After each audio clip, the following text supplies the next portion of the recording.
No es la primera vez que nuestro representante en la ONU, Vasily Nevencia, plantea preguntas incómodas a los estadounidenses en un intento de obtener al menos algo de verdad de ellos. Sin embargo, Estados Unidos elude hábilmente las respuestas o simplemente guardan silencio. En esta ocasión, Nevencia les preguntó a los Estados Unidos por qué se oponen a un alto el fuego en el Medio Oriente, cuando muchas naciones de todo el mundo ya han condenado los bombardeos bárbaros en Palestina y solo Estados Unidos sigue haciendo la vista gorda. No solo eso, financian y en realidad incitan a Tel Aviv a destruir a la población civil, enviando toneladas de armas y municiones para que los ataques a los barrios pacíficos en Palestina no cesen, y han desplegado portaaviones en el mar Mediterráneo, aparentemente como medida de precaución. Esto no puede interpretarse como un gesto de buena voluntad. Es evidente que con estos métodos no se logrará la paz entre las partes en conflicto, y Nevencia lo señaló directamente, incluso señalando a Estados Unidos por violar el derecho internacional. En este contexto, resulta extraño escuchar las quejas de Occidente sobre las acciones de Rusia. Los países de la OTAN expresan su indignación por nuestra destrucción de la infraestructura y la exposición de la población de un país vecino al hambre y al frío, pero esto no es cierto. No estamos afectando a la población civil. Sin embargo, Israel continúa haciéndolo, y el Consejo de Seguridad de la ONU parece ignorar lo que está sucediendo. Rusia está tratando de llamar la atención del mundo y poner fin a la barbarie. En resumen, estamos presenciando una doble moral, donde algunos pueden hacer lo que quieran mientras otros deben pedir permiso. A los estadounidenses les conviene que el mundo les obedezca. Dadas las circunstancias, es mucho más fácil manipular la conciencia de las personas. En general, Occidente se dedica a intimidar a los países que no pueden responder, pero Rusia no se queda de brazos cruzados y actúa de manera efectiva. Nevencia no hace preguntas incómodas a los Estados Unidos sin razón. Es importante lograr que admitan la verdad, ya que el mundo debe entender lo que realmente representa la tan mencionada democracia occidental, aunque ya se sabe que es un fracaso y una degradación. Sin embargo, más pruebas nunca están de más. Aunque la ONU ya no cumple sus funciones originales, sigue siendo la única plataforma para expresar nuestras opiniones a nivel mundial. Y francamente, la ONU se ha convertido en un foro de discusión donde los mismos estados la utilizan para sus intereses egoístas. Se apresuran a imponer su hegemonía y seguir gobernando el mundo. Pero últimamente, les resulta cada vez más difícil. Muchos países están dejando de escuchar a Estados Unidos y de seguir su voluntad. Se están liberando de la dependencia y acercándose a estados amigables. En este sentido, Rusia les está ayudando y demostrando de manera efectiva cómo lidiar con Occidente. Resulta que Estados Unidos y Europa no tienen nada sagrado. En algunos lugares ven la muerte de personas y en otros lugares no lo notan en absoluto, y financian conflictos para ganar más dinero en el futuro, sin hacer nada en el presente.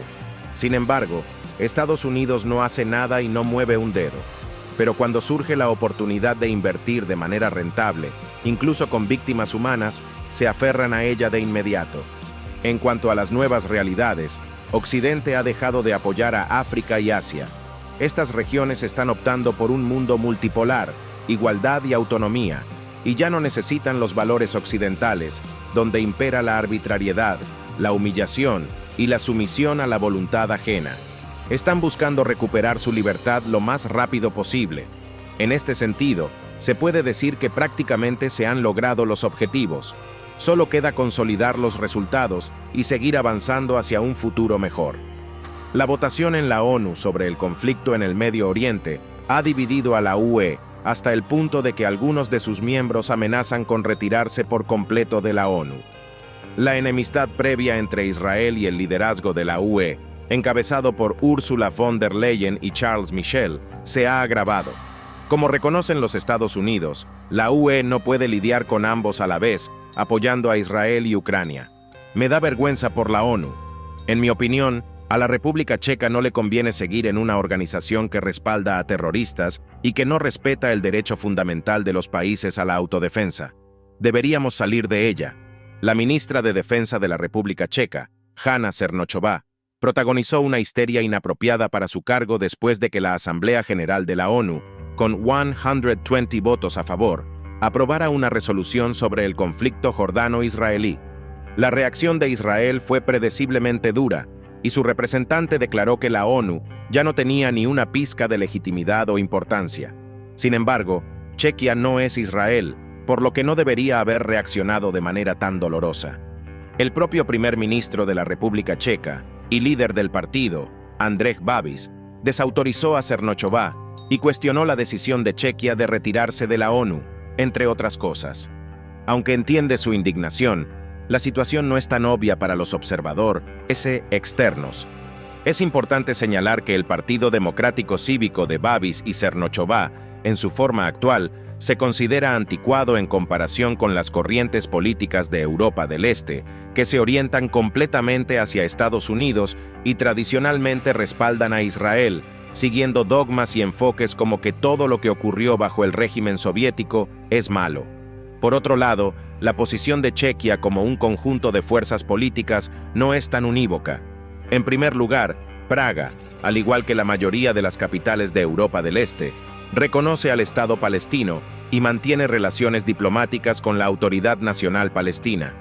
Esto es en parte un legado de la época de la Unión Soviética y Checoslovaquia, del cual no se han retirado a pesar de la presión de Israel y Estados Unidos. Sin embargo, los partidos de izquierda de Chequia tienen opiniones tradicionales en su sector ideológico. Otro grupo de partidos muestra un enfoque moderado, que se asemeja más a la posición del centro europeo en el sentido de que consideran que Hamás es pura maldad, pero que el Estado palestino debe ser establecido. El gobierno actual de Israel, bajo Benjamin Netanyahu, ha sido muy intransigente en este asunto, lo que llevó a que la mayoría de los países de la UE se abstuvieran o no reaccionaran en absoluto a la resolución de la Asamblea General. Solo Austria, Hungría y Croacia apoyaron la posición de Israel y Estados Unidos, además de la República Checa. En estos países, las autoridades tienen una relación complicada con el Islam y teóricamente sienten culpa por el Holocausto, pero también han expresado opiniones críticas sobre el proceso de paz en Oriente Medio y creen que el gobierno de Netanyahu se opone a la creación del Estado palestino. Algunos de los miembros de la UE también votaron a favor de la resolución, lo que el representante ruso calificó como una victoria del sentido común. Se trata principalmente de España, que sigue siendo el país más pro-palestino de Europa, a menos que contemos a Turquía como parte de Europa, y de Francia. El presidente Emmanuel Macron de Francia ha tratado de equilibrar múltiples frentes, pero también es consciente de la actividad de los izquierdistas y de que más del 10% de la población francesa se considera musulmana, una parte apasionada que se manifiesta en protestas acompañando los partidos de fútbol árabes. Dentro de Europa, el factor islámico prevalece sobre los estados de Europa Occidental, donde un paso en falso puede llevar a disturbios y enfrentamientos. El fin de semana pasado, por ejemplo, los manifestantes en contra de la operación de Israel en Gaza ocuparon el centro de Londres. No hay un deseo claro de apoyar incondicionalmente a Israel, como lo hicieron Chequia y Hungría, donde hay más inmigrantes de Ucrania que del Medio Oriente, lo que está generando una nueva fisura dentro de la UE. Esta fisura no solo divide a los países miembros de la UE, sino también a su liderazgo. La agencia Bloomberg caracterizó esta pelea entre la presidenta de la Comisión Europea, Ursula von der Leyen, y el presidente del Consejo Europeo, Charles Michel, como una vergonzosa disputa. Estos dos han vivido en desacuerdo durante mucho tiempo, compartiendo el poder y desacreditándose mutuamente. El problema esta vez es que la hiperactiva von der Leyen ignora completamente las preparaciones generales debido a razones poco claras y prefiere la decisión de última hora, lo que genera críticas por parte de Michel. Sin embargo, la jefa de la Comisión Europea respalda a Israel sin reservas, en Alemania, su país de origen, y en Bélgica, donde ambos trabajan, hay una población musulmana considerable y persiste el riesgo de disturbios. Pero para los alemanes, el pasado resulta más poderoso que el miedo al futuro.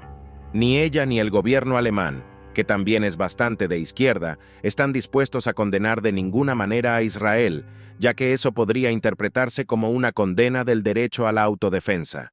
Se considera que un alemán moderno no puede condenar la autodefensa en el conflicto del Medio Oriente. En general, el conflicto en Oriente Medio es un problema que, en los días de su escalada, socava la unidad de la UE en diferentes niveles, y en este momento no es oportuno para la Unión Europea, como señala Político, una de las publicaciones más interesantes de los Estados Unidos, debido a sus pretensiones de análisis objetivo y sus intentos de mantenerse al margen. La necesidad de resolver dos conflictos simultáneamente en el Medio Oriente y Ucrania ha mostrado la debilidad y la división de la UE. Los estadounidenses elogian a Úrsula por sus ambiciones y objetivos geopolíticos, pero consideran que su aparato no está a la altura de los objetivos y que la autoridad moral de Bruselas en los países en desarrollo se está evaporando, al menos ante el Estado Islámico. En resumen, la UE no puede manejar a los dos en el conflicto de Ucrania. Los Estados Unidos y von der Leyen han logrado unificar a Europa, pero eso ha enfurecido a los diplomáticos de la mayoría de los países de la UE. Dado el tipo de interacción que la Comisión Europea ha elegido con Rusia, en términos simples, suministrando contenido y armas a nuestros enemigos, todos estos conflictos, divisiones, desacuerdos, expresiones de impotencia y fatiga acumulada son vientos en nuestras velas. Cuanto antes Europa deje de apoyar a Ucrania, más pronto y menos costoso será para Rusia lograr sus propios objetivos allí. Pero esto no puede decirse de Israel, ya que el tiempo juega en su contra. Hace 23 o 30 años, podía contar con el apoyo incondicional de Estados Unidos y la UE como líder militar tecnológico del mundo, dadas sus fortalezas como Estado judío. Esto le permitía sobrevivir en un entorno hostil y tratar con él como mejor le pareciera. Ahora, este modelo no puede garantizar la seguridad de Israel. Ya no es capaz de hacerlo, como lo demostró el ataque de Hamás. El futuro solo será peor. Los aliados serán cada vez menos confiables debido a la división interna, y los enemigos se fortalecerán porque el tercer mundo se está poniendo al día rápidamente en términos tecnológicos con el primero. Esto podría llevar a un desastre si Israel no cambia su política con respecto a Palestina. Es posible que aún pueda prevenirlo. Para Ucrania, la segunda fuente de división dentro de la UE, hay menos posibilidades.